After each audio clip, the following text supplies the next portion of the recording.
시민의 목소리를 증폭하는 고품격 고출력 고음량 스피커 정치 신세계. 저는 진행을 맡은 김남훈입니다. 동부가 정치경제연구소 하승주입니다. 윤카피입니다. 이제 주제 들어가 볼까요? 네. 녹음하는 오늘 날짜로 수계 이명박이 입장을 내놨어요. 예, 저도 그 인터뷰 기자회견을 보려고 맨 처음 4시 반이라고 했잖아요. 네. 네. 그러다 5시라고 했어요. 네. 그러다 5시 반이래. 네. 이 새끼 왜 이래? 왜 그런지 알 것 같아요. 왜요? 지금 수많은 문구들의 시간을 뺏었잖아요. 어차피 이명박 지지자들은 그런 방송 안 봅니다. 잘 아시잖아요. 네. 수많은 문구들의 1시간, 2시간을 뺏는다는 것은 자기 기사에 댓글 달 시간을 없애겠다는 거죠. 아하. 저는 5시를 피한 이유는 5시, 다스시. 다스를 연상시키기가 막 불길하다. 불길하다. 그래서 일부러 30분을 넘겼다 생각이 드는데 그럴듯하네. 예. 이 기자회견 발표가 났을 때 정치 신세계 우리 형님들이 저한테 오다를 내렸습니다. 제가 막내니까. 그렇습니다. 예. 무슨 오다를 내렸죠? 오늘 이명박이 과연 이 혀를 몇 번이나 낼름거릴까가 완전히 온 호사가들의 초유 관심사였습니다. 그 관심사를 저한테 던졌습니다. 네. 제가 그래서 세보라고 제가 시켰습니다. 정밀 분석을 했습니다.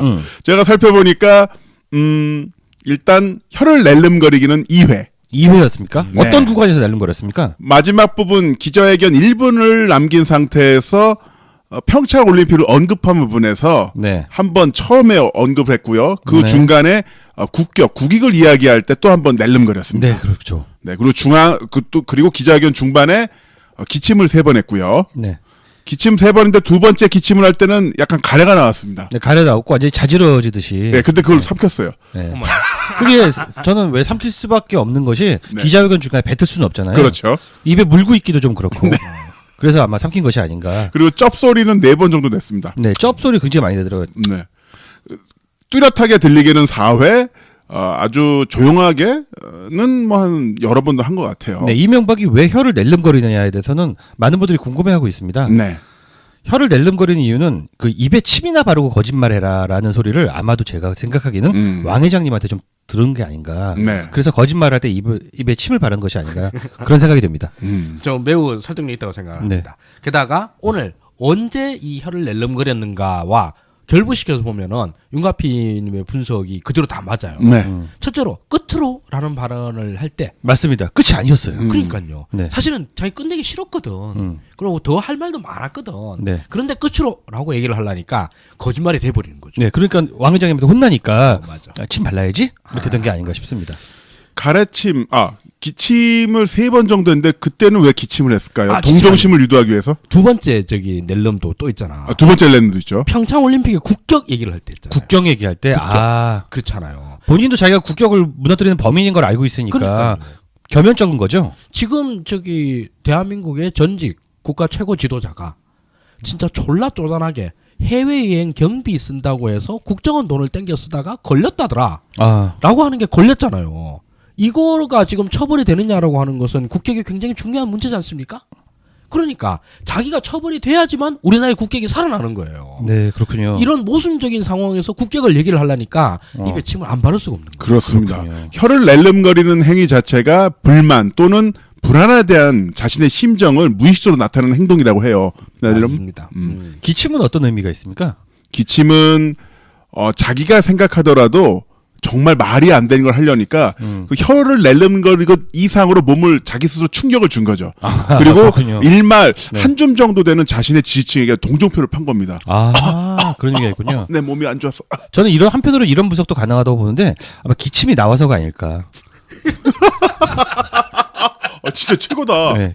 이게 사랑과 기침은 못 숨겨요. 네. 네, 그렇습니다. 네. 아우 정말 스윗하네요. 스윗하다. 기침을 숨길 수가 없었다. 쩝쩝 4회는 왜일까요? 쩝쩝이요? 쩝. 그거는 진짜 그 내부에 보면 습기가 좀 부족해 보이더라고요. 네. 이동관이 막 나대고 다니는데 보니까 먼지도 많이 날아다니고 그래서 아마 쩝쩝거린 게 아닌가 싶습니다. 입안에 수분을 보충하기 위한 거죠. 구라를 치려면은 매끈매끈하게 잘 쳐야 되잖아요. 하 소장님 어떻게 보십니까? 이 얘기를 듣고 나니까 너무 맞는 말이어서 더 보탤 네. 말이 없어요. 오늘 우리가 이명박의 기자회견문을 가지고 좀 분석을 해야 되는데 네. 워낙 내용이 볼 게 없으니까 이렇게 그리고 기침 그리고 혀 낼름을 가지고 평론을 해봤습니다. 네. 그렇죠. 카피님이 만들어내신 유명한 표현 있지 않습니까? 정보가 1바이트도 없는 회견이었습니다. 그래도 우리 한번 여기서 의미의 샘물을 길어 올려 볼까요? 그렇죠. 뭐 억지로 이렇게 또 의미의 샘물을 길어 올리는 게 뭐 네. 우리의 임무가 아닐까. 첫 두 단락은 정말로 의미가 없습니다. 그냥 뭐 대한민국 만세. 나는 17대 대통령이야. 이게 두 단락 지나갔습니다. 네. 그다음에 제가 깜짝 놀랐는데요. 4대강 살리기와 자원외교 제2롯데월드 얘기를 딱 하고 자기 부르는 거야. 그래서 이게 얘가 왜 이러지? 왜 자기 범죄를 줄줄 불지? 이런 생각이 들었습니다. 여러 건의 수사가 진행되었지만 저와 함께 일했던 고위공직자의 권력형 비리는 없었습니다. 그걸 네가 어떻게 알아? 수사도 재나는데. 아니 이 친구야, 너그 형이 지금 저기 감옥 갔다 왔잖아. 이상득이 권력형 비리로 빠이 났다 온 거 아닌가요? 그렇습니다. 이상득의 정치적 아들이었다고 하는 박영준이 빠이 났다 온 거 아닌가요? 그러네요. 그러니까요. 이명박 주변에서 지금 빠이 갔다 온 애들이 한두 명입니까? 부산저축은행 비리 뭐 이런 걸로 해서 갔다 온 애들이 한둘입니까? 그게 뭐 권력형 비리가 아니라 그냥 개인이 사사로이 해먹다가 걸린 겁니까? 아니잖아요. 수사가 진행되었지만 비리는 없었다. 아니 왜 판결이 나온 게 아닌데 자기가 판결을 내리고 있어? 수사 제대로 안 된 것도 많죠. 그렇죠. 그리고 그 다음 단락을 가보면요. 이제 여기 말하고 싶은 본심이 여기 다 들어가 있습니다. 그렇죠. 역사 뒤집기와 보복 정치로 대한민국의 근간이 흔들리는 데 대해 참담함을 느낍니다. 사실은 이 단락을 말하기 위해서 앞뒤에 쓸데없는 정보를 붙인 거죠. 참담함은 이명박 본인의 감정이죠. 참담하겠죠. 이해합니다. 네, 맞는 말도 이해해요. 있네. 적폐청산은 이름으로 진행되고 있는 검찰수에 대하여 많은 국민들이 보수 괴물을 겨냥한 정치 공작이자 노무현 대통령의 죽음에 대한 정치 보복이라고 보고 있습니다. 야, 이 사람 이름에서 노무현님 이름이 나오니까 갑자기 혈압 확 올라가네요. 네. 이게 자신이 범죄자라고 생각을 해봅시다. 노무현 대통령의 죽음에 대해서는 본인 스스로도 약간 트라우마 같은 거 감추고 싶은 거 이런 마음이 들 텐데 이름을 그냥 정면으로 꺼내버렸어요. 이 뻔뻔함은 진짜 도대체 어디서 나오는 겁니까? 여기서 정말 진짜 뱀이 막 생각이 나더라고요. 혀까지 낼름거리는 걸 보니까. 맞습니다. 혀를 내리는 걸 보면 확실히 뱀이에요. 네. 진짜 이런 냉혈한이 있나 싶어요. 감정이 완전히 소거된 인간이다. 이런 느낌이 들었습니다. 자, 그리고 저와 함께 일했던 이명박 정부 청와대와 공직자들에 대한 최근 검찰 수사는 처음부터 나를 목표로 하는 것이 분명합니다. 알고 있었네. 알고 있었네. 낭패네 이거 들켰네. 어떡하지? 어떡하냐? 잘 감췄는데. 아씨. 모를 줄 알았는데. 큰일 났네 이거. 지금 수사를 받고 있는 우리 정부의 공직자들은 모두 국가를 위해 헌신한 사람들입니다. 이 사람들이 특징이 국가와 자신을 동일시해요. 그렇습니다. 그곳이 그런 생각이 곳곳에 드러나고 있죠. 대한민국의 근간이 흔들린다라고 말합니다. 이명박이 흔들리는 거야 그냥. 그렇지. 이명박이 감옥 가는 거지. 이명박이 감옥에 가면 국가의 근간이 굳건히 서게 됩니다. 근데 너무너무 기분 좋은 멘트가 하나 있습니다. 제 재임 중 일어난 모든 일의 최종 책임은 저에게 있습니다. 맞아. 이거를 분명하게 인정하고 가면 됩니다. 그렇죠. 모든 일의 최종 책임은 저에게 있다. 그러면서 더 이상 국가를 위해 헌신한 공직자들을 짜맞추기식 수사로 괴롭힐 것이 아니라 나에게 물어라. 이게 제 입장입니다. 자, 오늘 다룰 주제가 바로 이명박의 졸개들에 대한 이야기입니다. 이명박의 졸개들이 지금 줄줄이 소환을 받고 수사를 받고 있지 않습니까? 네. 근데 최종 책임이 누군지 물어보니까 지금 졸개들이 이명박 책임이야라고 말을 하고 있습니다. 그래서 이명박이 지금 얘기한 기자회견은 동어 반복입니다. 네. 안 그래도 네 졸개들이 다 알아서 이명박 책임이야라고 말을 하고 있습니다. 그렇죠. 오늘의 주제는 바로 이명박의 졸개들. 충신은 누구고 현재 스코어지. 현재 스코어. 네네. 현재 스코어 그렇다는 얘기입니다. 네, 충신은 누구고 간신은 누구고 기회주의자는 누구고 변절할 놈은 누구고 요거를 한번 우리가 갈라치기를 해보려고 특집을 만들었습니다. 네, 그렇죠? 하지만 충신으로 나온 애들도 다 똑같은 놈들이라는 거. 그렇습니다. 형식상 미리 결론을 분류에 내리고 형식상 분류. 자, 현재 이명박을 지금 교도소에 넣을 수 있는 큰 이슈가 두 개가 있죠. 국정원 특활비와 그 다스인데 김백준 전 총무기획관, 김진모 전 민정수석이 지난 16일 밤 모두 구속이 됐습니다. 네. 특히 김백준 씨는요, 이명박 전 대통령의 그 돈을 도맡아서 관리해온 사람이고, 집사죠, 집사. 예, 김 전 비서관은 국정원 특수활동비 5천만 원을 받은 혐의를 받고 있습니다. 본인은 그 인정을 하지 않고 있지만요. 자, 그래서 구속을 계기로 그 다스와 국정원 특수활동비 그 이명박을 향한 두 개의 검찰 수사가 이제 가속도를 낼 것으로 보이는데, 아까 윤갑희 소장님 말씀해 주신 것처럼 이제 이명박의 충신과 간신들 한번 정리를 해볼까 해요. 네. 이 얘기를 하기 전에 먼저 명박의 졸개들의 카테고리를 좀 나눠보도록 하겠습니다. 명박이가 사람을 잘 안 믿어요. 네. 그죠? 믿는 사람만 씁니다. 그래서 좀 오래된 묵은 인맥들을 데려다가 범죄 행각에 크게 기용을 합니다. 일단은 현대 시절 인맥, 그렇죠? 그리고 소망교회 인맥, 그렇습니다. 서울시장 시절의 인맥, 대선 때 꾸준히 해준 캠프 인사, 그리고 형이 꽂아준 인물. 그리고 서울시장 시절의 인맥. 네. 대체로 이런 사람들을 쓰고 있습니다. 네, 그래서 한두 명씩 다 섞여 있으니까 한번 보시면 좋을 것 같습니다. 네. 자, 첫 번째 간신. 원세훈 전 국정원장입니다. 원세훈 전 국정원장은 저번 특집에서도 아주 높은 평가를 받았던 인물 아니겠습니까? 그렇습니다. 별 5개 인물이었는데요. 네. 간신으로 분류를 하셨네요. 예, 그렇습니다. 이 원세훈이가 그런 이야기를 했습니다. 김백준 전 총무기획관의 요구로 청와대의 그 특수활동비를 전용해서 조성한 2억 원을 보냈다라고 진술을 검찰에서 했어요. 특수활동비를 청와대에 보냈다. 2억 원을 누구에게? 보냈다. 김백준 전 총무기획관의 요구로. 그렇죠. 이 원세훈 전 원장 같은 경우는 자신의 불법 정치 관여 혐의에 대해서는 여전히 전면적으로 부인하고 있지만 아이고. 청와대 불법 자금 상납 의혹과 관련해서는 인정을 하고 있습니다. 자기는 잘못이 없고 네. 청와대 불법 자금 상납 의혹은 인정을 한다. 그렇죠. 아까 이명박이 시킨 대로네요. 시킨 대로 하고 있어요. 왜냐면 충신 아닙니까 충신? 충신을 해줄까? 원세훈이가 똥줄이 타거든.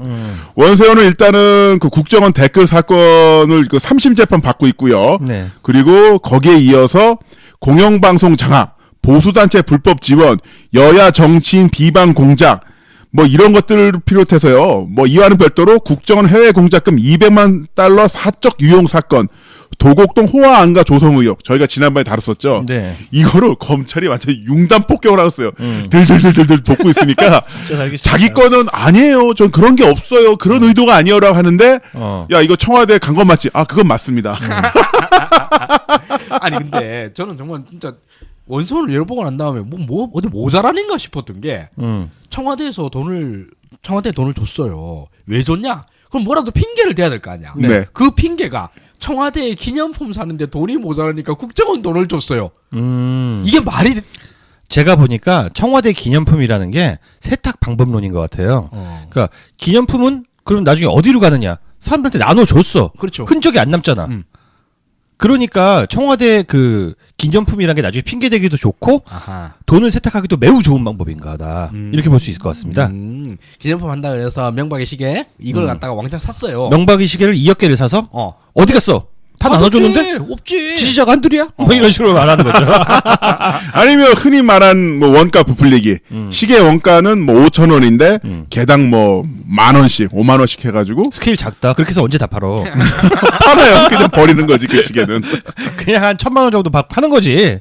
근데 그 핑계를 다 받아준다 손 치더라도 야 그래도 불법이야. 어차피 이렇게 불법이나 저렇게 불법이나 그러면 그냥 솔직하게 얘기해. 아예 명박이 주머니에 들어갔다는 것보단 좀 그래도 좀 덜 창피하잖아. 이 네. 원세훈은 이명박이 서울시장 할 때 수도사업국장인가 하던 양반이잖아요. 그렇죠. 수도국장이었어. 수도국장을 데려다 국정원장을 시키고 온갖 불법적인 일을 시키고 나중에 삥까지 뜯었어요. 근데 이 인간이 자기한테 검찰의 수사망이 올가매니까 이제 다 불고 있는데 어때요?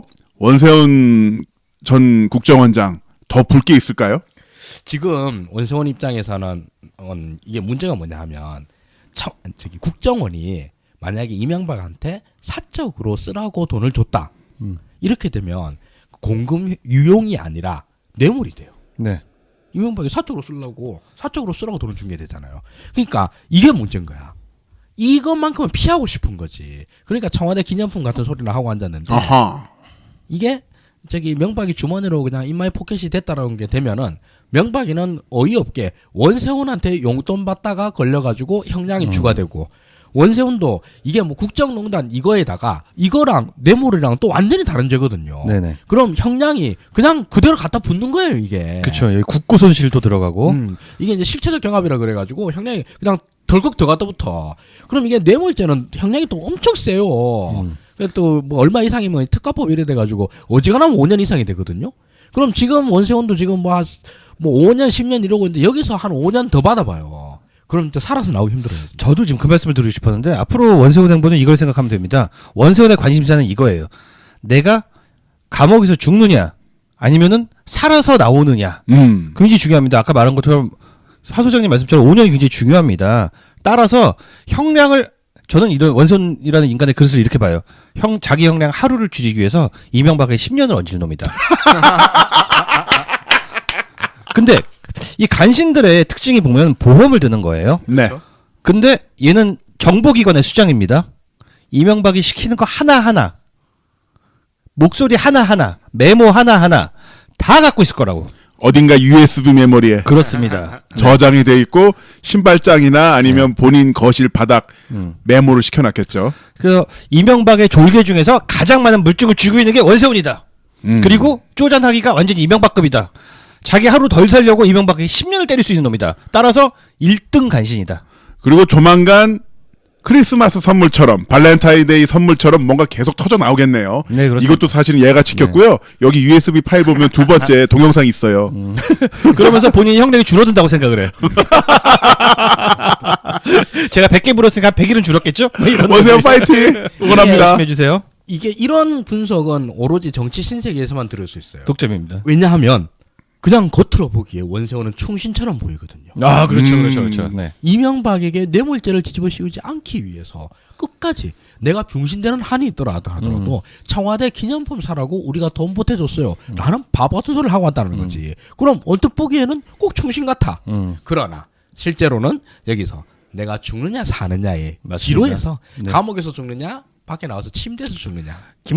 이 원세훈은요 햇빛을 죽기 전에 한번 보고 싶은 겁니다. 그렇죠.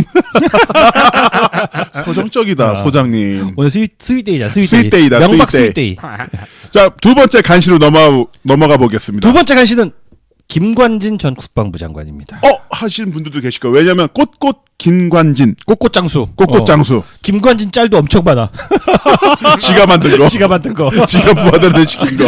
야, 이 새끼야, 합성 똑바로 안 해! 그러다, 엠마, 그렇게 퀄리티가 높으면 의심받잖아! 좀 낮춰! 이렇게, 완전 프로듀서 역할을 하신 분이죠. 그러니까요, 네. PD죠.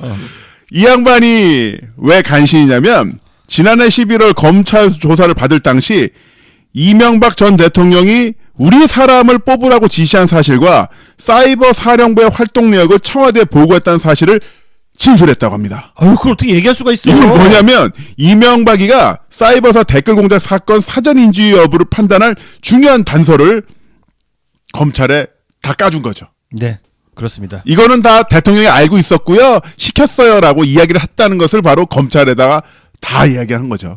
자기가 분 것도 있지만 그 명박이 사인이 있는 문건도 지금 현재 나와 있거든요. 네. 네. 따라서 얘는 어떻게 되든 간에 이명박은 이 사이버 수사 댓글 공작에 책임을 질 수밖에 없습니다. 김광진 앞으로 어떻게 할 것이냐? 김광진 아닙니다. 김관진. 네. 윤갑희 소장님께서 관상을 볼 줄 안다고 전 들었습니다만 김관진 전 국방부 장관의 관상 어떻습니까? 김관진 관상은요. 네. 그냥 트레이싱 페이퍼로 그냥 이명박 얼굴에 대고 그린 사람 같습니다. 숫자지로? 눈 사이가 좁아. 얼굴이 박복하게 생겼고요. 하관이 빨아. 네. 완전히 이명박과 똑같은 관상입니다. 말려눈이 아주 박복하다 이런 거. 따라서 이명박이랑 관상이 같다는 것은 말이죠. 뒤에서도 설명드리겠지만 죄수의 딜레마에 빠졌을 때 둘 다 똑같이 불기 시작한다. 배신의 경쟁을 할 놈이다. 최고다. 이 두 분이 서로 이제 그 자백 배틀을 벌이시면 맞습니다. 그러면 서로 제가 다 했어요. 이 배틀이 벌어지겠네요. 그러면 그렇습니다. 이명박한테 검찰이 물으면 아니에요, 전 몰라요. 김관진이 다 했어요. 그렇죠. 김관진한테 물으면 아니에요, 제가 아니라 이명박이 시킨 거 그대로 한 것뿐이에요. 그렇게 얘기를 듣고 보니까 오늘 이명박이 그 기자회견에서 모든 책임은 나에게 있다고 한 게 참 법적으로서는 해서는 안 될 발언을 한 것 같아요. 리걸 마인드가 없는 사람 같습니다. 이게 또 이명박의 여러 어법들과 함께 생각을 해보자고 그러면 그 모든 책임이 나한테 있다라고 하는 말은 모든 책임이 나한테 없다라는 말을 하려고 한 것일 텐데. 이건 우리 모두의 책임입니다. 이런 식으로 해서 n분의 1에서 빠져나가는 거예요. 근데 근데 판사가 못 알아듣네. 그 말을. 야, 네 책임이라며. 네 책임이라며. 판사님, 저희가 동영상빨 전달해 드리겠습니다. 이명박이가 다 자기가 책임이라고 했어요. 네. 자, 세 번째 간신으로 넘어가 보겠습니다. 바로 김주성 기조실장. 무슨 기조실장? 국정원 기조실장. 소장님, 국정원 기조실장이 무슨 일을 하는 사람이죠? 아, 저는 그거 알고 있는데 국정원에서 기조실 업무를 하고 있습니다. 그 저기 국정원 기조실장이라 그러면 국정원장과 국정원장 밑으로 보이지만 실제로는 거의 다이다이나 마찬가지인. 그래요? 네. 왜냐하면 일단 얘가 예산권을 쥐고 있거든요. 아니 사실 국가기관은 일을 할 때 예산으로 하기 때문에 이 예산권을 쥐고 있으면 사실은 거의 다 쥐고 있는 거나 마찬가지입니다. 아하. 그래서 기조실장은 엄청나게 중요하고 뭐 차라리 뭐 밖에 나가서 고생하고 다니는 뭐 1차장, 2차장 이런 애들보다 얘가 더 세다라고 얘기할 수도 있습니다. 그래서 국정원 기조실장과 국정원장은 갈등 관계에 놓이는 경우가 굉장히 많아요. 그렇습니까? 기조실장이 빠꾸가 빡이 돌아가지고 원장 저 새끼라는 피리 받으면은 하는 거 하나하나 예산 도장 안 찍어줘. 갈갈이. 갈갈이 그건 진짜 계속 열어놓고 이러면은 뭐 대책이 없는 거예요. 근데 그 김지성 씨, 이 사람은 서울시 출신의 원세훈처럼 국정원과 무관한 인생을 살아온 사람이더라고요. 아, 그렇죠. 이 양반 인생이 보면 정말로 공직과도 별로 관계가 없어요. 그냥 저기 말 그대로 코롱 그룹에서 네. 열심히 일한 사람이야. 어. 그 코롱이 또 그 이명박 쪽 가게랑 또 관계가 있잖아요. 이상득 회장. 예, 이상득 회장. 거기에 눈에 들어와 가지고 사실 이상득 라인으로 국정원에 꽂힌 거죠. 자, 그러면은 이 사람도 일정한 충성심을 기대하기는 좀 어렵네요. 형이 꽂은 사람인데. 그 이명박한테 대한 충성심은 사실 있을 사람이 아닌 거죠. 네. 이명박은 원세훈을 꽂았고 이상득은 김주성을 꽂은 거죠. 견제하라고 보낸 거네. 그렇죠. 그래서 서로 사이가 아하. 늘 안 좋았던 거예요. 아하. 이상득 이 그 코오롱 그 대표이사를 지냈을 때 코오롱 그룹에서 35년간 근무했던 부회장까지 올라갔던 전문 경영인을 국정원 기조실장에 꽂은 거죠. 아하. 야, 딱 이거 알겠다. 말도 안 된다 진짜. 어. 예전에 저기 이 양반 처음에 기조실장 됐을 때 신동아 인터뷰 같은 거 보면 와 정말 민간의 구조조정 어마어마한 전문가가 국정원에 들어가서 구조조정에 칼날을 해가지고 막 슬림화하고 조직을 갖다가 엄청 효율화 시킬 거다 이런 얘기들이 쫙 나왔어요. 그러나 실상은 아까 얘기하신 대로 그대로죠. 이 사람도 한때는 그래도 이명박 충신 역할을 하긴 한 거잖아요. 아 당연히 그렇죠. 충신 역할을 하긴 했는데 더러운 충신 역할을 그렇죠. 했죠. 바로 우리는 그 설명할 필요가 없어. 이명박 충신은 다 더러운 짓이야. 뭘 했냐면 그 블랙리스트 작성을 주도를 했습니다. 아하. 네, 더러운 새끼죠, 진짜. 자, 근데 이 인물도 배신하기 시작했습니다. 이명박에 대한 불리한 증언을 하기 시작했는데요. 어떤 식으로 이야기를 했냐면은, 그 얘기예요. 2008년 이명박 정부 출범 직후 김백준 전 청와대 총무기획관이 국정원 직원에게 현금 2억 원을 받은 것으로 파악을 했는데요. 일단 검찰은요. 네. 근데 김주성 당시 국정원 기조실장은 첫 번째 상납 이후 이 전 대통령에게 대면 보고를 했다. 대면 보고를 했다. 라고 검찰에서 진술했습니다. 빼박, 예, 끝났네. 네, 끝났어요. 예. 더군다나 이 당시 보고는 류익 전 대통령 실장이 주선했다고 이야기를 했는데 혼자 안 죽네? 근데 그렇죠. 근데 그러니까 류익 실장도 맞아요. 그런 자리는 있었어요라고 본인도 증언을 했어요. 빼박이네? 네. 다 시인한 거죠. 그리고 2010년 5월에도 재차 특수활동비 상납 요구가 있자 이거는 이명박 대통령님의 뜻이구나 추정을 하고 이제 건네줬다고 검찰 진술을 했죠. 아유, 골치 아프네. 이거 완전히 진짜 희대의 배신자네. 아까 하 소장님 말씀해 주신 것처럼 국정원 기조실장 어마어마한 권력을 갖고 있고 예산을 집행할 수 있는 인물인데 내가 대통령한테 줬어요라고 이야기를 했어요. 자, 이 양반도 캐릭터가 굉장히 복합적이에요. 이 동네의 간신은 그저 간신이 아니라 굉장히 이제 캐릭터가 풍부한 그런 간신들인데 이 김주성 씨도 봐요. 이걸 우리가 신문 기사로만 보면은 진짜 이명박 정권의 의인 한 명만 있으면 그 정권이 망하지 않으리라 할 때 그 한 명의 의인이라 할 만하지 않습니까? 그렇죠. 대통령한테 직접 용기 있게 가서 이 돈 받으면 탈납니다 라고 충원, 고언할 수 있는 이런 사람인 것처럼 이렇게 뉴스에 나와요. 근데 할 거 다 하고 뭐 좌파 연예인 어쩌고저쩌고 블랙리스트 만들어가지고 나쁜 짓은 다 했고 게다가 지금 이런 얘기를 할 때 법률적으로 봐서는 자기는 너무 유리하지 않습니까? 그렇습니다. 그냥 이걸로 인해서 역시 마찬가지로 이명박에게 형량 10년을 더 얹더라도 내 형량 하루를 더 줄이려고 하는. 네. 지금 이 이명박 졸개들이 말이죠. 수사 나와가지고 이거저거 줄줄줄 불잖아요. 근데 우리가 되게 안타까운 마음으로 지켜본 장면들이 몇 가지가 있는데 그러다가 그게 확실한 물증이 없어가지고 한 발짝은 못 나가는 경우가 많지 않습니까? 근데 지금 거론한 사람들의 특징이 뭐냐면 정보기관 출신들이에요. 네. 확실한 의지를 갖고 본 겁니다. 자기 형량 줄이려고. 네. 따라서 빼박 증거들을 다 줄줄이 언론엔 나오지 않지만 가지고 검찰에게 형량을 딜하고 있는 것이 아닌가 예상할 수 있는 지점들입니다. 정확한 부분 짚어주셨죠. 정보기관 인물이 한때 자기가 모셨던 최고 통수권자, 통치자에 대해서 불리한 증언을 하는데 아무런 증거 없이 이야기하진 않겠죠. 그럼 뭐하러 그래? 거의 20만 네. 잃고. 그러다 걔 자기만 저 사람들 입장은요 이거예요. 이명박이 감옥에서 썩어야 복수를 안 당해. 그런데 MB한테 20을 얻어서 뭐해요? 미안하잖아. 미안해서. 근데 저기 이런 말씀을 공개적으로 드리면 조금 우리한테 좀 해로울 수도 있지만서도요. 그 명박이한테 혼날 건 너무 걱정 안 하셔도 돼요. 명박이 살아서 나오기 힘들어요. 그러니까. 네. 아니 여러분들이 이명박에게 얹은 짐은 뭐 1년, 2년, 3년이지만 그게 모이면 태산을 이룹니다. 이명박은 자기가 죽으면 자손한테 물려서 그 직역살이를 시켜야 되는 상황입니다. 만약 나오게 된다고 하더라도 뭐 20차 산업혁명 끝나고 언어가 바뀌어 있어. 언어가 바뀌어 우리 그때 한글 안 써요. 한글 안 써. 키보드 입력할 때 머리로만 입력해. 생각해서. 네, 지금 이야기들이 보면 이제 죄수의 딜레마를 연상시키는 이야기들이 많잖아요. 네. 네, 죄수의 딜레마에 대해서 간단하게 좀 설명을 드리면요. 두 명의 죄수가 형량을 놓고 벌이는 일종의 심리전 게임입니다. 사실은 그 둘 중에 하나가 배신을 해서 죄를 자백하면 자백한 사람 풀어주고 나머지 한 명은 10년을 살아야 되는 거예요. 네. 근데 둘 다 배신하면 둘 다 5년을 살아야 돼. 근데 둘 다 자백하지 않고 둘 다 안 했다고 버티면은 6개월만 살 수 있습니다. 자, 그러면 우리 영혼의 친구들인 정치신세계 멤버들이 감옥에 갔단 말입니다. 이런 경우에는 우리가 절대 안 했어요. 라고 할 것 같잖아요. 네. 하지만 이 이명박 졸개들은 정확히 서로가 서로를 했다고 하면서 10년씩을 살 인간들이라는 거죠. 그러면서 자백 배틀을 하고 있는데요. 그렇습니다. 응원합니다. 열심히. 이게 이 죄수의 딜레마는 너무 유명한 이야기지 않습니까? 네. 이게 전 세계에 이 딜레마를 모르는 사람이 없어요. 네. 그래서 다들 여기서 자백을 안 하면 된다라는 걸 다 알아요. 네. 그리고 또 혹시나 이걸 갖다 까먹을까 봐서 명박에 계속 소집을 해. 니들 죄수의 딜레마 알지? 그래 그거 뭐 병신같은. 그런데 걔네들이 이명박을 제일 못 믿어.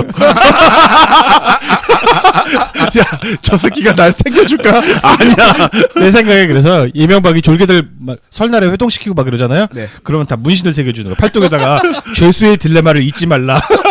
메멘토. 근데 이게 또 명박이를 못 믿는 문제도 있지만서도 여기에 진짜 제일 치명적인 문제가 하나가 있어요. 이미 한 놈이 자백을 하면 그때는 줄줄이죠. 그때는 자백의 도미노 현상. 그렇지. 이때는 자백 안 한다고 개긴 놈만 완전히 확실하게 바보가 돼요. 네. 이미 국방부 장관과 그렇죠. 국정원장이 자백을 하고 있어요. 네. 네, 그렇습니다. 이게 죄수의 딜레마에서 핵심이 뭐냐면은 서로 눈빛을 주고받을 수 있게 만들면은 모두가 가장 이익이 되는 선택을 할 텐데요. 그렇죠. 문제는 서로 눈빛을 주고받을 수 없다는 거예요. 그러니까 이건 일종의 사고 실험이잖아요. 네. 현실에서는 그게 어떻게 작용하냐면은 구속이라는 절차를 통해서 되는 맞아요. 거죠. 네. 그래서 지금 줄줄줄이 부는 이 간신들의 특징은 눈빛을 주고받을 수 없는 공간으로 갔다. 네. 아니 네. 여기서는 조금 달라요. 응. 여기서는 뭐냐 하면 검사가 알려줘요. 응. 제가 불었다고. 아, 그러면 끝장이지. 제가 불었는데 네가 여기서 안 불면 니만 10년이다. 아마 이 방송 나가면 이 방송도 들려줄 것 같은데. 야, 정치세계 너 이거 들어봐. 너 정치세계 니들 좋아하지? 이름 나온다. 너 못 들어봤지? 크게 해줄까? 블루투스 스피커 연결해줄게. 좀 들어봐. 하면서. 네가 문신까지 새겼잖아. 죄수의 딜레마. 그럼 안 불면 최고 이익인데 한 놈이라도 불었으면 니만 좆된다. 그리고 일단 구속을 당하면요.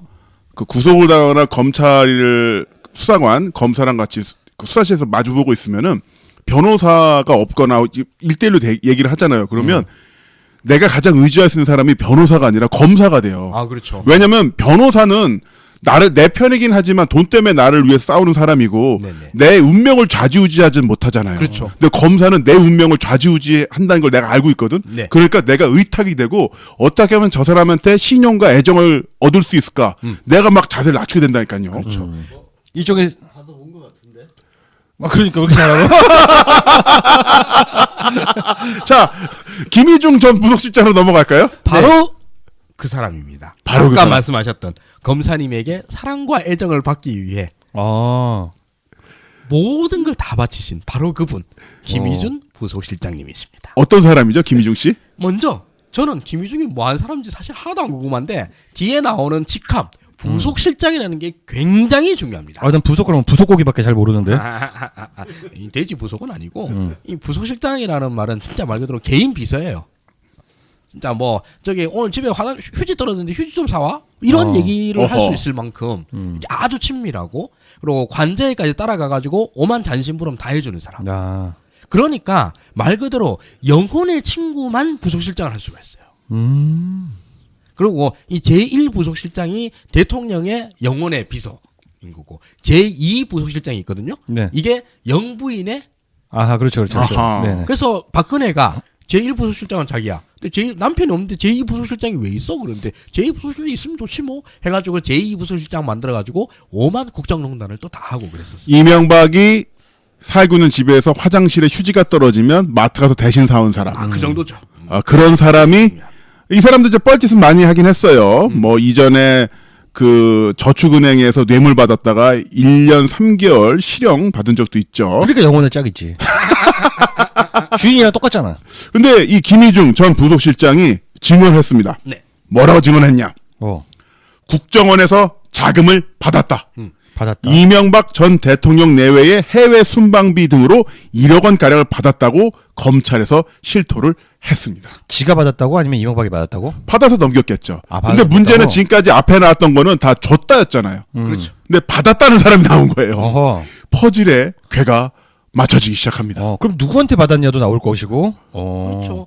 이게 이명박이 어지간해서 이렇게 나올 사람이 아니에요. 오늘 기자회견 하러. 근데 오늘 기어 나왔잖아. 근데 여태까지 이명박 측근들이 다 달려 들어가도 눈도 하나 깜빡 안 했을 거야. 자기 차례가 오니까 나온 거군요. 그렇죠. 자기 차례가 왔다라는 걸 확신하게 된 것은 김희중 때문이에요. 그렇군요. 왜냐하면 유일하게 받았다고 나온 사람이니까.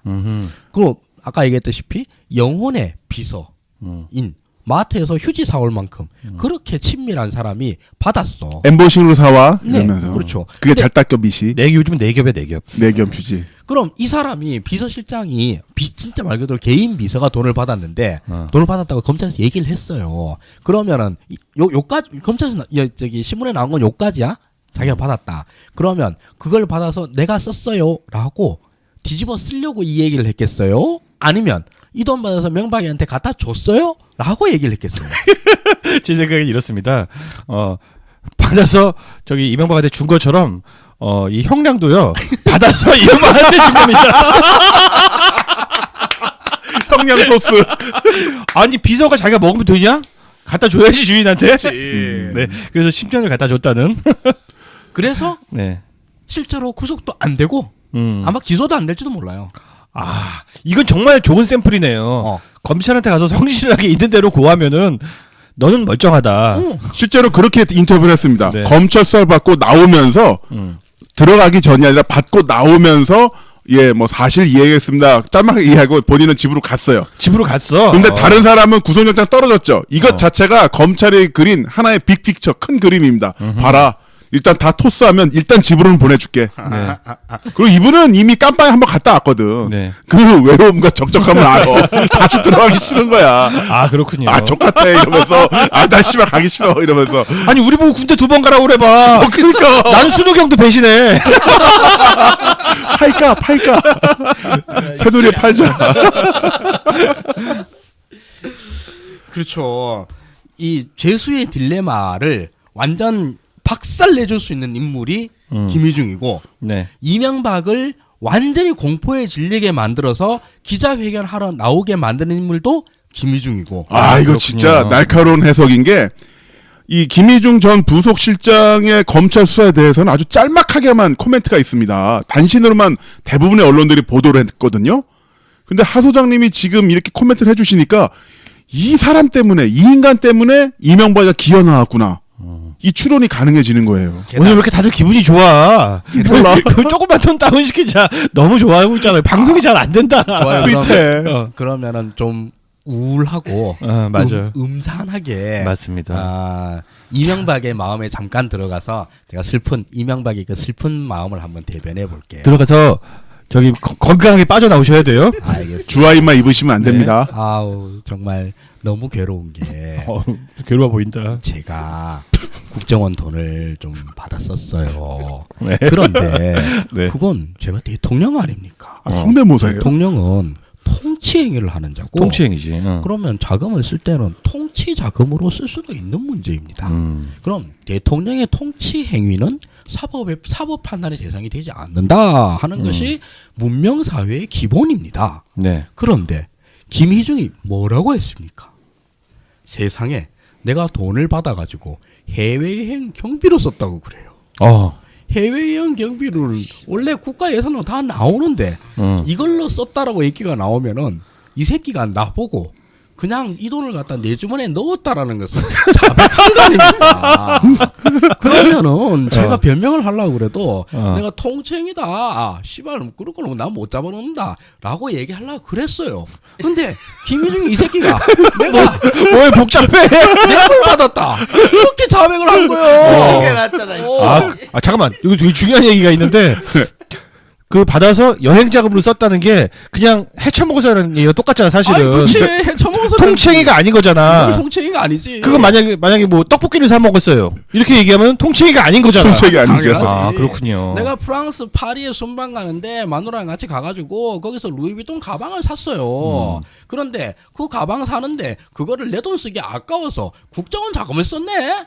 그거는 진짜 내가 이명박 좋아하지만 정말 통치행위라고 말하기 참 어렵네요. 네, 그렇죠. 네, 궁색해집니다. 그래서 이명박 마음은 참 음울하고 스산하고 슬퍼요. 네, 그 마음을 알겠습니다. 이제 누가 휴지 사다 주나 마트에서. 괜찮아요. 교도소 가면은 그 갱지로 만든 휴지 나오거든요. 자, 그 그거 다음 쓰시면 선수도 저기 간신이죠? 예, 강신입니다. 김성우 전 다스 사장입니다. 예, 김성우 전 다스 사장은 줄곧 지난 수년 동안 계속 이명박과 다스는 아무런 관련이 없다라고 이야기를 해왔습니다. 이명박과 다스 관련 없음 신화의 거의 공장장이라고 할 수 있는 사람인데요. 네. 최근에 검찰한테 자수서를 내놨어요. 자소서도 아니야. 자수서도 아니에요. 이 내용을 보면 다스의 전신은 대부기공 설립 당시부터 이 전 대통령이 경주 공장 부지 물색과 설비 구매, 자금 조달에서 임원 선임에 이르기까지 주요한 의사 결정을 했다고 진술을 했다고 합니다. 무슨 말이냐? 다스의 전신인 대부기공을 이명박이 지휘해서 만들었다. 라는 얘기입니다. 이거 갖고 이명박 졸개들 중에 아직 충신으로 있는 놈들이 이런 얘기를 하더라고요. 아니 현대건설이 건물을 만들었다고 그게 현대건설 소유는 아니다라는 얘기를 하더라고요. 희한한 소리를 합니다. 네, 그 희한한 소리 잠시 나오는데요. 자, 그리고 또 이와 발맞춰서 다스에서 일했던 사람들의 뭐 이분들이 이제 뭐 간신에 협조하는 거죠. 협조자가 계속 나오고 있습니다. 검찰이 얼마 전 다스를 압수수색할 당시에도 전직 직원이 다스가 자료를 은폐한 컨테이너 창고 등을 알려주기도 했었고요. 알려줬다고요? 네, 여기에 서류 있어요라고. 그리고 다스에 입사한 2명이 MB 허락받고 입사했다는 증언이 또 나왔고요. 이거는 입사자들이 자기들이 저는 MB 허락받고 들어갔는데요라고 이야기를 한 거예요. 그리고 다스 최동현 전 경리팀장도요. 일전에 인터뷰를 통해서 지금도 다스 직원들한테 가서 물어봐요. 다스 실소유주 누구냐고. 그러면 이명박이라고 그러지라고 말하면서 다스의 실소유주가 이 전 대통령이라고 주장을 했습니다. 네. 그런데 이 주장의 근거가 뭐냐라고 얘기를 하면 경립팀장이 뭘 잘 몰라서 그랬겠지라고 얘기할 수 있었어요. 그런데 이 주장의 근거를 다스의 현 사장이 잘 다 읊어버렸네. 그런데 제가 보기엔 뭐 다스 입사자 2명이 MB 허락받고 입사했다는 것도 MB가 지나가다가 얘들 쓸만하네 이렇게 얘기한 거라고 하면은 빠져나갈 수가 있는 어떻게 그렇죠. 보면 좀 약간 빈약한 근거들인데 다스 사장이 그렇다니 이건 뭐 사장이 빼박이네. 아니 공장 부지를 이명박이 했는데 그럼 실소유주가 공장 부지를 하지 지나가는 이명박이 뭐하러 그걸 해요. 사실 저 같은 경우는 이제 다스가 이명밖에 아니라고 막 주장을 하고 싶은데요. 사장이 나서서 말하니까 저도 입장이 참 궁색해졌습니다. 네. 이런 어쩜 좋아. 게다가 우리 김성우 사장님께서는 이 다스의 자금이 BBK의 자금으로 활용이 되고 이로 인해서 주가 조작이 됐어. 그러면 다스의 자금을 했으니까 김성우 네가 BBK 주범이네 쌍? 이렇게 해서 어떡할 거야? 아 그렇군요. 역시 또 죄수의 딜레마 등장합니다. 네. 그럼 내 거 아닌데요? 라고 얘기해야 될 거 아니야. 그럼 누구 건데? 그럼 진짜 소유주를 말할 수밖에 정확히 없는 거죠. 밝혀야죠. 그걸 모를 만한 입장이 아닌 사람이라는 게 굉장히 중요한 포인트죠. 슬프죠. 네. 그 신입사원들은 그러면 이명박이 다스 주인이 아니면 누군데? 그러면 그건 저도 잘 모르죠 할 수 있는데 하필이면 사장이야. 네. 예. 뭐 빼박이네요. 아이고 부장만 됐어도. 자, 그러면서 자신의 증언을 계속 바꾸고 있는 그런 사람들도 있는데요. 다스 전 사장처럼 바로 류충렬 전 총리실 공직복무관리관입니다. 또 새로운 이분 캐릭터가 얘기라. 등장해서? 누군지 모르는 사람이. 이 사건은요. 이 인간은 누구랑 연관이 있냐면은 이명박 정부 당시 윤리지원관실에 민간인 사찰 사건이 있었죠. 네네. 이때 그 폭로자인 장진수 전 주무관이 류충렬 이 사람으로부터 5천만 원을 받았다고 공개를 했습니다. 입막음용으로. 자, 그래서 이게 사건이 커지니까 류충렬 전 총리실 공직복무관리관이 어떻게 변명을 했냐면 세상을 떠난 장인이 준 돈이다. 그런데 이 돈을 내가 장진수 전 주무관에게 준 것이다. 라고 둘러댔는데. 공급이 아니라는 얘기죠. 네, 근데 이 얼토당토하는 해명을 당시 검찰이 받아들였어요. 아, 그렇구나. 하고 여기서 그러네. 덮겠습니다. 이렇게 했다가. 진짜 쉽다. 장인이 주면 당연히 주무관한테 줘야지. 그걸로 갖다가 장인이 줬다고 해서 마누라한테 주고 그러면 안 되지 않나? 우리 세상의 섭리가? 라고 이해하는 게 대한민국 검찰이었답니다. 그런데 자, 그런데 6년 만에 류 씨가 자신의 진술을 뒤집고요. 뒤집었어요? 예, 장진수 전 주무관의 주장을 인정을 한 거죠. 국정원에서 받았다? 그렇죠. 이게 뭐 얘기가 등장인물이 많아서 그러는데 이게 뭐냐 하면 그 국정원이 특활비를 청와대 민정실에다가 줘요. 그럼 그 민정실에서 그 돈을 받아가지고 장진수 주무관의 입막음용으로 썼다. 요게 사실관계입니다. 그렇죠. 그런데 이 청와대 국정원의 특활비를 누구한테 줬느냐? 김진모 민정비서관한테 줬다. 근데 그 돈을 받은 돈을 김진모는 그럼 누구한테 줬느냐? 나 얘한테 준 것도 아니고 쟤한테 준 것도 아니고 여기서부터 막 얘기가 또 나오는 거예요. 그래서 이 돈 5천만 원으로 해가지고 줄줄이 비엔나가 되었습니다. 당시 국무총리실 그다음에 청와대 민정실에 있던 직원들이 누가 돈을 받았는지 누가 돈을 줬는지 이것 때문에 그 손 탄 사람들마다 다 감옥 가게 생겼네. 그럼 뭐 류충렬도 충신이라고 보기는 어려워지는 것이고 이 충신은 없습니까? 다 간신이었고요. 네. 이제부터 충신이 나옵니다. 아이고. 이제 좀 마음이 편해지네. 너무 간신 얘기만 하니까 내가 마음이 피폐해졌어. 그런데 이 방송 나가고 얘들 좀 간신될 줄 몰라. 아직까지 듣고 있거든. 일단 오늘은 충신이잖아. 그래도. 오늘은 충신이야. 오늘 기준. 정확히 말하면은 지금 오늘 며칠이에요? 오늘 그 낮 4시까지는 충신이었어요. 네. 원고를 완성한 단계에서는. 당과에서는. 자, 김효재 전 정무수석입니다. 충신입니까? 충신이죠. 김효재 전 정무수석은 얼마 전 MBC 라디오 출연해서 대한민국이 자유민주주의고 시장 경제를 채택하고 있는 국가 아니냐. 어떤 물건 또는 무엇의 소유는 그것을 가진 사람의 것이다라면서 다스는 다스 거다라는 명언을 남겼죠. 진짜 하나만 한 소리 하고 있네. 씨발. 야. 왜 그럼 충신들은 다 바보야? 자, 말씀드릴게요. 아까 말씀 현대아파트 이야기가 여기서 나와요. 압구정동에 현대아파트가 있죠. 그 현대아파트는 누가 지었습니까? 현대건설이 지었습니다. 그런데 현대건설 겁니까? 현대아파트는 소유주의 것입니다. 다스는 다스 주주의 것이고 이명박 대통령이 다스의 주식을 가지고 있다면 그건 이 대통령 것이라고 할 수 있겠죠. 그러나 이명박 대통령이 다스의 주식을 단 한 주라도 가지고 있습니까? 그게 누구 것이냐고 묻는 게 우리 경제에 있어서 전체를 완벽하게 부인하는 약간 우스꽝스러운 질문인 것입니다. 장난 같은 느낌이 드는 것이죠. 이렇게 충신질을 했는데 말이야. 다스 사장이라는 새끼는 이명박이 아닌데요? 아니, 이명박이 맞는데요? 라고 얘기를 해가지고 이 김효재의 충성스러운 그러니까. 마음에 초란 다치고 말이야. 아유. 참 충신질하는데 방해하네 진짜. 아. 지가 이렇게 병신되면서 내가 진짜 온 동네 바보예요라고 라디오에까지 나가 다 얘기를 해놨는데. 그러니까 이 김효재는 그 얘기를 하는 거예요. 대한민국뿐 아니라 전 세계 지구에는 실소유주라는 개념이 없다. 그런 바보 같은 소리를 한 겁니다. 네. 맞아요. 자, 그 외에도 현재 최근 진행된 수사대에서 검찰이 언론에 확정되지 않은 혐의와 추측을 흘렸다. 피의 사실 유포했다. 네, 강하게 반발했고요. 또한 이 특활비 상납받은 것에 대해서는 어떻게 이야기했냐면 제가 듣기론 국정원장과 돈을 받았다고 하는 사람은 주라고 지시한 적도 없다. 받은 적 없다고 하고 있다라고 하면서 우리 정부 때는 절대로 그런 일이 없었다라고. 얘들은 근거를 제시 안 하네. 그냥 없어. 아니다. 본인이 아니라지 않느냐. 그냥 그런 식이네요. 근데 본인이 그렇다고 인정을 했는데 어떡하지 이제? 그러니까. 자, 그리고 아랍에미리트 이면 합의 의혹에 대해서도 아마 아랍에미리트 문제는 대한민국에서 가장 할 말이 많은 한 사람을 딱 꼽는다면 이명박 대통령이실 것입니다.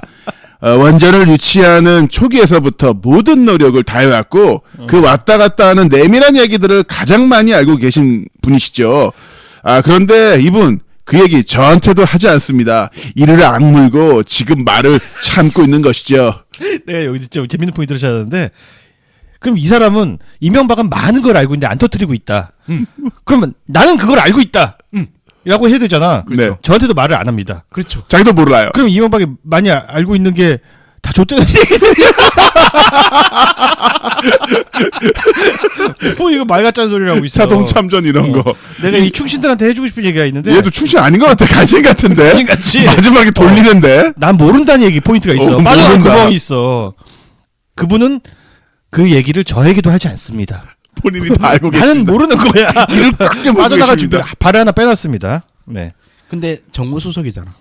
정무수석인데 모른다. 정무수석이 그냥 알았을 것 같은데 만약 알았다라고 그러면은 야 니도 같이 들어가.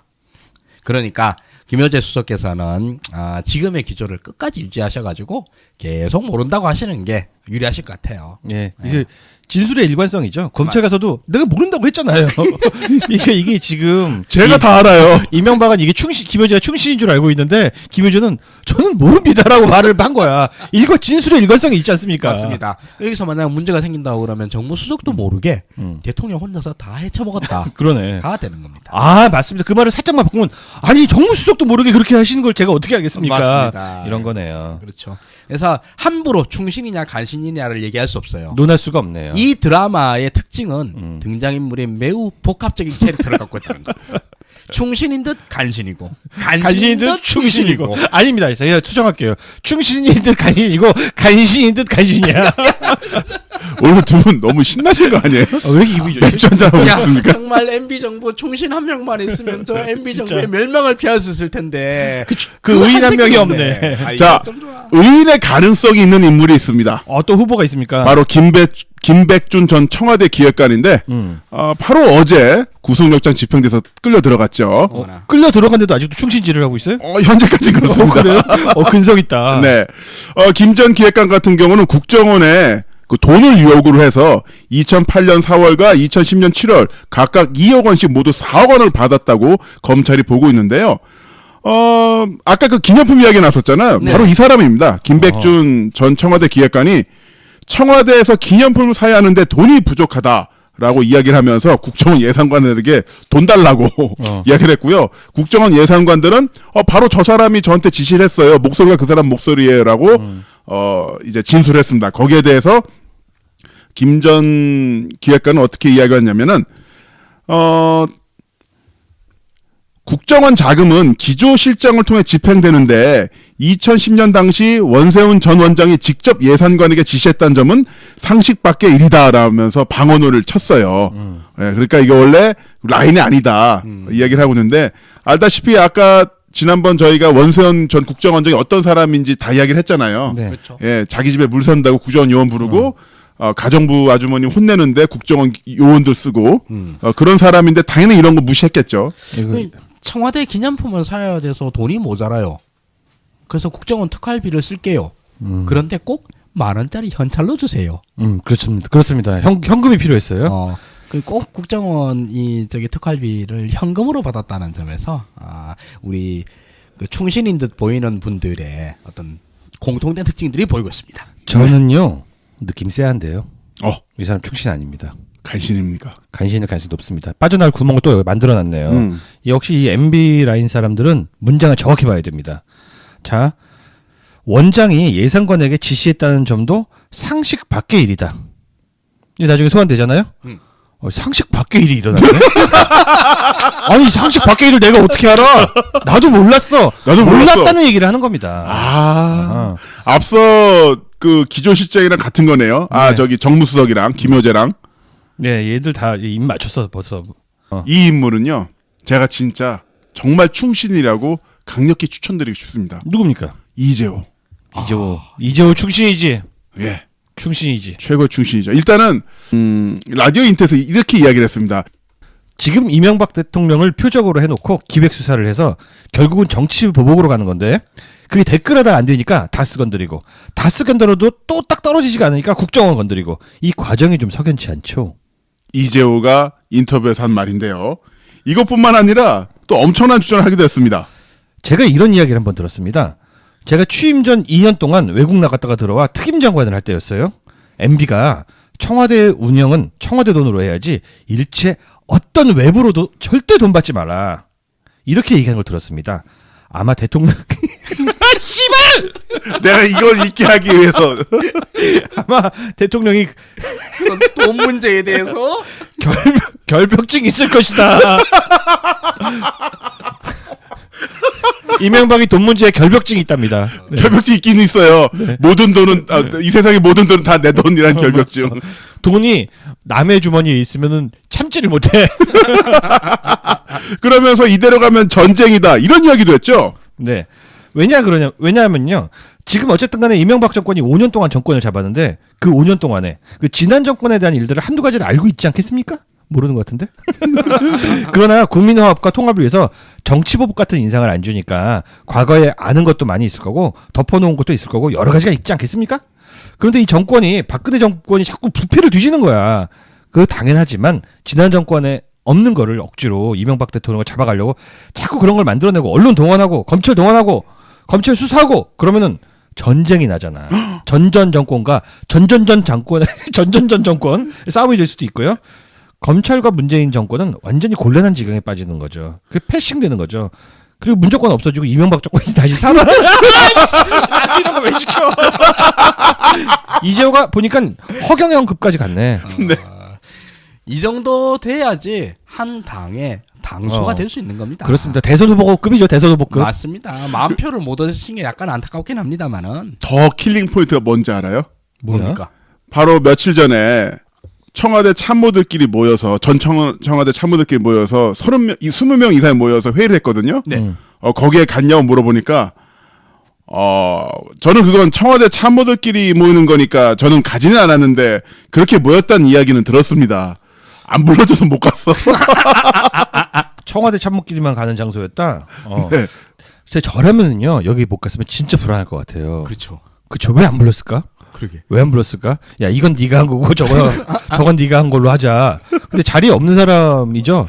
이게 만약에 그 동장을 뽑는 자리란 말이라고 봅시다. 반상회에 안 나온 사람이 동장되는 거예요. 이게 청와대 참모들이 모인 자리에 안 나갔다. 그러면 이재호가 다 뒤집어 쓰겠네. 그러게. 그리고 녹음 일자 오늘 있었던 그 이명박 기자회견장에도 이재호는 없었어요. 아 그래요? 이재호 느낌 쎄하네. 제가 보기에는 충신이 맞습니다. 이명박이 처음으로 충신 간표였어. 네, 확실히 충신이 맞습니다. 이명박이 얘라면 뒤집어 씌워도 장세동처럼 버텨줄 것이다라는 확신이 있는 것 같습니다. 부르지도 않는 거야. 끝나고 나면은 이제 수사가 어느 정도 마무리될 때쯤 되면은 이재호한테 뭐 이것저것 뭐 다 얹어가지고 네. 여기 나오는 사람들보다 그때 이재호 전 장관님께서 전화를 주셨었는데 머리 끈적끈적거리면서 자 전화번호 알려드려요 이러면서 이재호 전 장관님 메일 주소 여기 있는데 네. 이거 한번 찾아봐요 이러면서 자 그러면 충신이 3명입니까? 충신 후보가? 충신 후보는 3명인데 일단은 2명은 탈락을 했고요. 윤가피 소장님 계속 간별해 주셨죠. 네, 네. 충신 간신 간별사. 네, 네. 충신 간별사 8단 윤가피 소장님. 이재호 의원 전 장관께서 유일한 충신으로 일단 인정을 해드릴까 합니다. 박수 한번 드립시다. 끝까지 네. 함께 하세요. 여기 충신 났다, 충신 났어. 약간 슬픈 점이 있습니다. 이재호 의원께서 전 의원께서 충신이 되는 데는요. 자기가 충신이 되는 게 아니라 남들이 충신을 만들고 있잖아요 지금. 아 그러네요. 충신 당했네. 아 뭐야? 충신이 수동태야. 충신 당하다.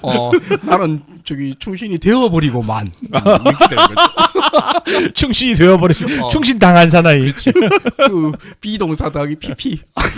근데 이재호는 요즘 팟캐스트도 나가고 그러더라고요. 지금 우리가 누가 충신이네 간신이네 하면서 굉장히 복합적인 캐릭터들을 얘기를 했지 않습니까? 그런데 이 드라마에 그야말로 순수하게 완벽하게 충신 캐릭터가 한 명이 등장했습니다. 아 그래요? 네, 이 사람은 재론의 여지가 없습니다. 무조건 간신의 요소가 0이에요. 100% 순수한 충신 그 자체예요. 그 이름이 바로 김성태. 김성태. 이분이 그 오늘 뉴스공장에 나가셔서 어마어마한 폭로를 하셨지 않습니까? 제대로 프레임을 만들었죠. 그렇죠. 청와대가 이전 정부 노무현 정부 때 특활비를 받아서 북한에다가 퍼줬다더라. 북한에 퍼졌다. 자, 그것도 몇 조래 이걸 퍼줬다고 그럽니다. 자, 그러면 이 발언은 뭐 이걸 갖다가 뭐 이게 뭐 맞네 마네 이런 얘기를 할 필요도 없잖아. 너무 수준 낮은 얘기니까. 그건 됐고. 자, 이 발언의 의미는 첫째, 김성태가 순수한 의미의 충신임을 완벽히 증명해요. 왜냐하면 이거는 이 발언 정도가 만약에 거짓으로 된다면 거짓일 리는 없겠지만 그래도 혹시나 거짓이라고 그러면 그 정봉주 의원의 예에 비추어서 김성태는 무조건 빵에 들어갑니다. 그렇습니다. 왜? 장소가 문제네. 그렇죠.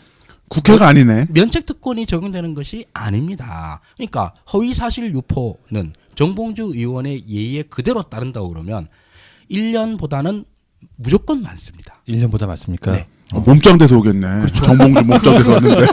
제가 운동법 정봉주 의원의 책 보내드릴게요. 네. 감옥 헬스. 그리고 혼자만 충신인 게 아니에요. 또 있어요? 네. 김성태 의원은 그냥 일개 의원이 아닙니다. 원내대표잖아요. 그러네. 이 원내대표라고 하는 자리가 작지 않잖아요.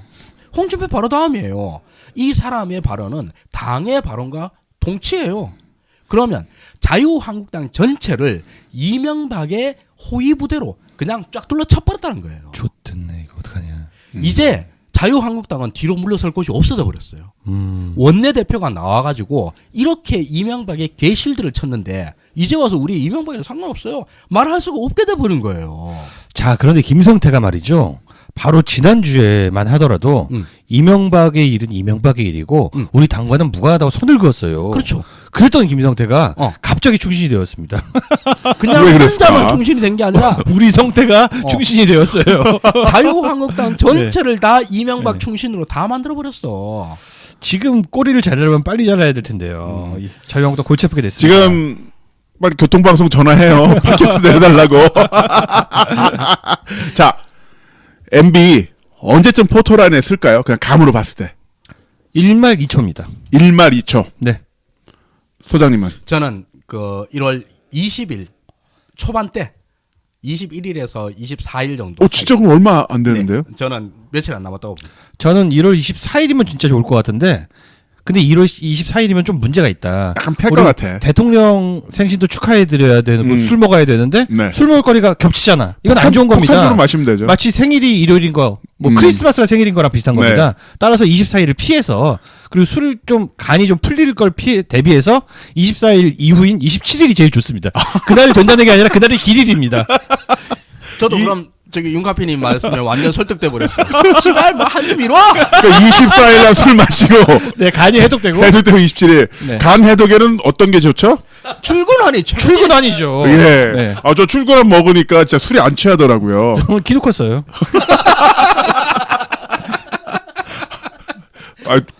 농구 덩크슛 가능하시더라고요. 그럼요. 네. 덩크슛. 자, 그러면 일일말로 있다면 우리 그럼 내 평생. 아 그만해. 그만해 진짜. 네, 그만할게요. 네. 1월 24일은 좋아서 술 마시고 27일 날도 좋아서 술 마시는데 네. MB 포토라인에 서는 날 우리 뭐 해야 되지 않아요? 뭐 하실 것 같아요? 뭐 하고 싶으세요?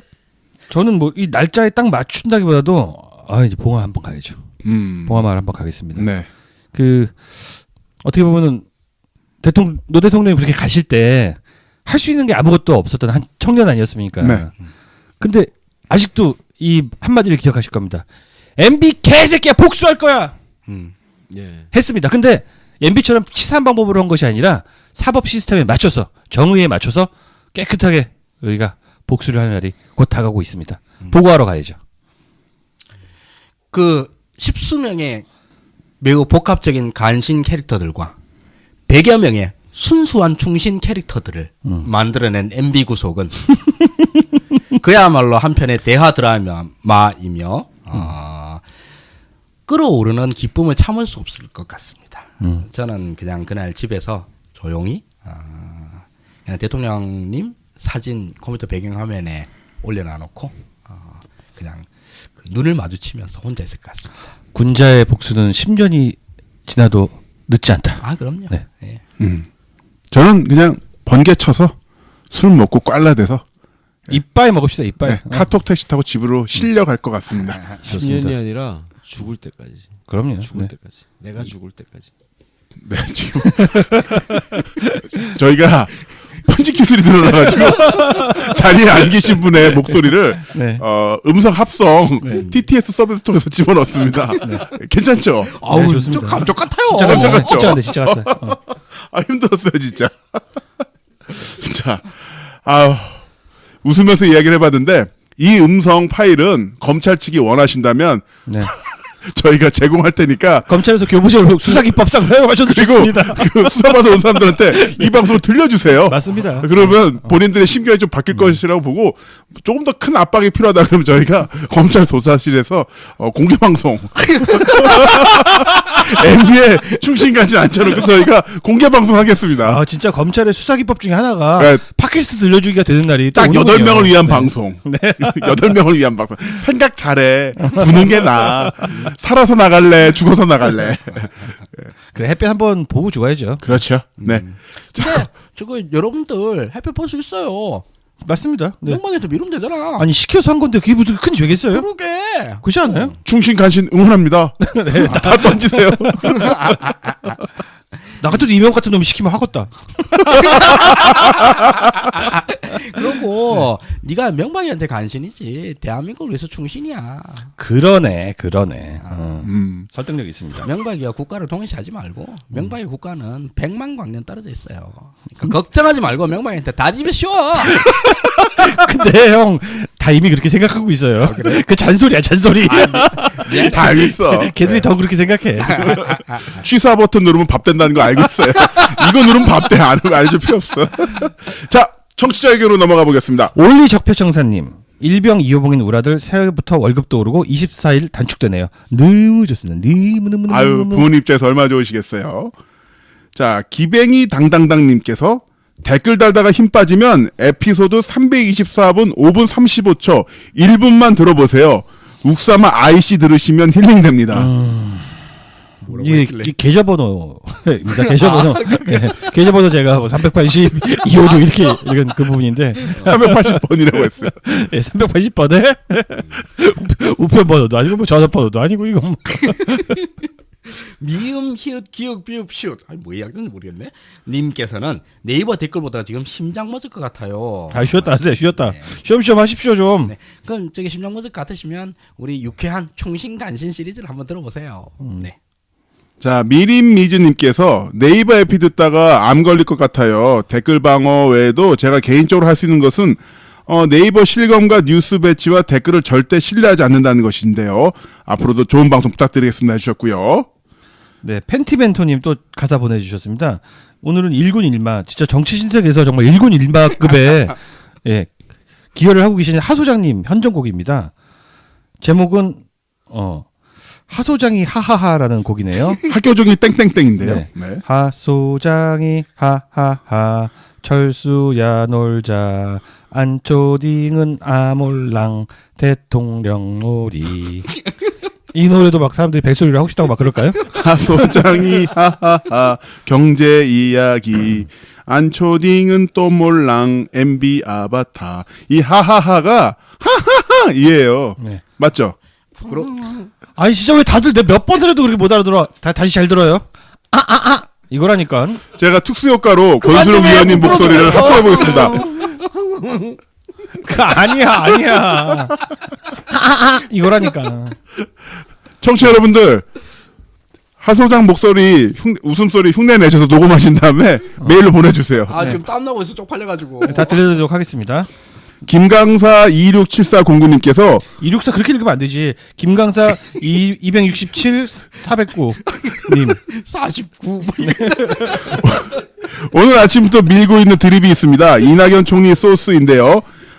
기레기 죽일 때 아주 효과적일 것 같으니까 많은 분들이 사용해 주시면 좋을 것 같아요.